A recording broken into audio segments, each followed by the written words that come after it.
దూత media power of news. నమస్తే, welcome to దూత మీడియా. నేను పవన్. సుగాలి ప్రీతి హత్య కేసు ఆంధ్రప్రదేశ్ రాజకీయాల్లో జనాల హృదయాల్లో లోతైన గాయంలా మిగిలిపోయింది.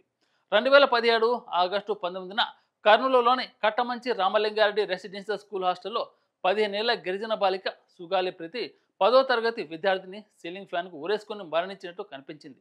స్కూల్ యాజమాన్యం దీనిని ఆత్మహత్యగా చెప్పింది. కానీ ఆమె తల్లిదండ్రులు రాజు నాయక్, పార్వతి శరీరంపై గాయాలను చూసి ఇది అత్యాచారం, హత్య అని ఆరోపించారు. కర్నూలు ప్రభుత్వ ఆసుపత్రిలో డాక్టర్ శంకర్ నిర్వహించిన పోస్ట్ మార్టం నివేదిక అత్యాచార ఆనవాళ్లను ప్రాథమికంగా నిర్ధారించింది. Pathology HOD doctor G Baleshwari ఈ నివేదికను ధృవీకరించారు. ఈ ఆధారంతో ప్రతి తల్లిదండ్రులు స్కూల్ యాజమానిని, కుమారులైన వల్లెపురెడ్డి జనార్దన్ రెడ్డి, దివాకర్ రెడ్డి, హర్షవర్ధన్ రెడ్డిపై ఫిర్యాదు చేశారు. పోలీసులు నిందితులను అరెస్ట్ చేసినప్పటికీ ఆధారాల కొరతతో 6 నెలల తర్వాత వారు బెయిల్పై విడుదలయ్యారు. ఈ సంఘటన ఒక బాలిక కుటుంబం జీవితాన్ని చీకట్లోకి నెట్టేసింది. పార్వతి గుండెల్లో నిప్పులు కొరిపే ఆవేదనతో తన కుమార్తెకు న్యాయం కోసం 8 ఏళ్లుగా పోరాడుతుంది. 2017లో టీడీపీ అధికారంలో ఉన్నప్పుడు ఈ ఘటన జరిగింది. జనసేన అధినేత పవన్ కళ్యాణ్ అప్పటి ప్రతిపక్ష నాయకుడిగా కర్నూలులో భారీ ర్యాలీ నిర్వహించి ప్రతి కుటుంబానికి న్యాయం కోసం గళమెత్తారు. ఈ నిరసనలు రాష్ట్ర వ్యాప్తంగా సంచలనం రేపాయి. 2019లో వైఎస్ఆర్సీపీ అధికారంలోకి వచ్చిన తర్వాత ముఖ్యమంత్రి వైఎస్ జగన్మోహన్ రెడ్డి 2020లో కర్నూలులో కుటుంబాన్ని కలిసి కేసును సిబిఐకి అప్పగించేందుకు జీవో 37 జారీ చేశారు. కానీ వనరుల కొరత, రాష్ట్ర ప్రభుత్వం నుంచి సరైన సమాచారం అందకపోవడంతో 2020 డిసెంబర్లో విచారణ నిలిచిపోయింది. 2025 ఫిబ్రవరిలో సిబిఐ ఆంధ్రప్రదేశ్ హైకోర్టుకు వనరుల కొరత కారణంగా కేసును కొనసాగించలేమని తెలిపింది.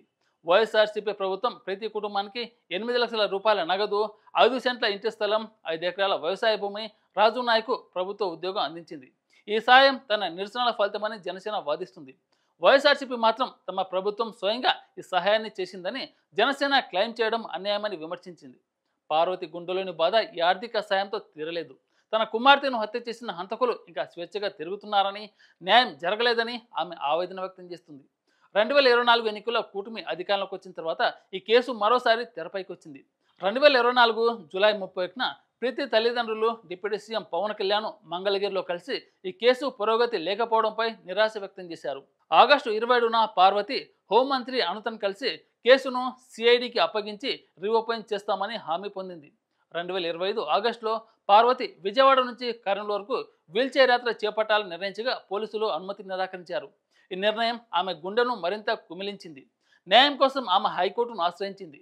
విజయవాడలో మీడియాతో మాట్లాడుతూ పవన్ ఎన్నికల సమయంలో కేసును రాజకీయంగా ఉపయోగించుకొని అధికారంలోకి వచ్చాక నిర్లక్ష్యం చేశారని ఆరోపించింది. జనసేన, టీడీపీ కార్యాలయాల ముందు ఆమరణ దీక్షకు సిద్ధమవుతున్నట్టు ప్రకటించింది. వైఎస్ఆర్సీపీ ఈ ఆరోపణలు ఉపయోగించి కూటమి ప్రభుత్వంపై, ముఖ్యంగా పవన్, అనితపై నిర్లక్ష్యం ఆరోపణ చేసింది. ఈ విమర్శలను సీరియస్గా తీసుకున్న కూటమి ప్రభుత్వం 2025 సెప్టెంబర్ 2న కేసును మరోసారి సిబిఐకి అప్పగించింది. రాష్ట్ర కేబినెట్ ఈ నిర్ణయాన్ని ఆమోదించింది. పవన్, డీజీపీ, సిఐడి చీఫ్లతో చర్చించి విచారణను వేగవంతం చేయాలని ఆదేశించారు. కేంద్రంలో ఎన్డీఏ ప్రభుత్వం ఉండడం వల్ల ఈసారి దర్యాప్తు ఫలప్రదమవుతుందని ఆశాభావం వ్యక్తం చేశారు.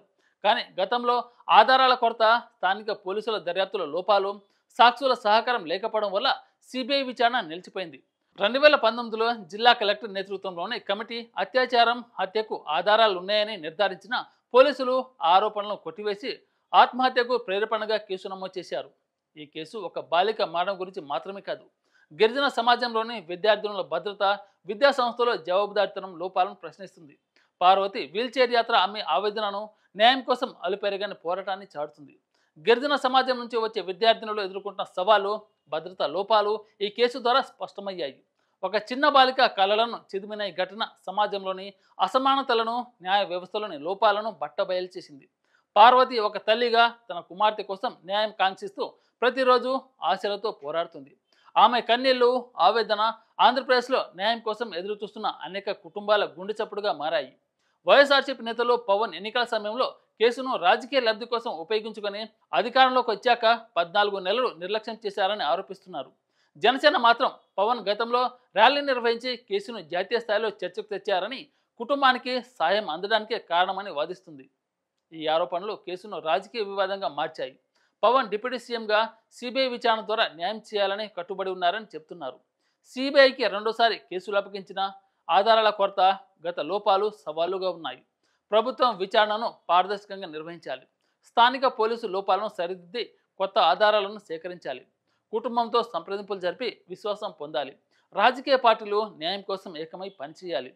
గిరిజన విద్యార్థుల భద్రత కోసం కఠిన భద్రతా ప్రమాణాలు, స్వాతంత్ర పర్యవేక్షణ సంస్థలు, మద్దతు కార్యక్రమాలు అవసరం. ఎందుకంటే సుగాలి ప్రీతి కేసు న్యాయ వ్యవస్థ, రాజకీయ జవాబుదారితనం, సామాజిక సమానత్వంపై ప్రశ్నలు లేవనెత్తుతుంది. ప్రతి కుటుంబం పోరాటం, రాజకీయ వివాదాలు, సిబిఐ విచారణ ఫలితాలు రాష్ట్ర భవిష్యత్తుపై ప్రభావం చూపనున్నాయి. ఈ కేసు సత్యం వెలుగులోకి రావాలి. పార్వతి కన్నీళ్లు తుడిచే రోజు రావాలి. ప్రతి ఆత్మకు న్యాయం జరగాలని ఆశిద్దాం. For more updates, please subscribe Duta Media.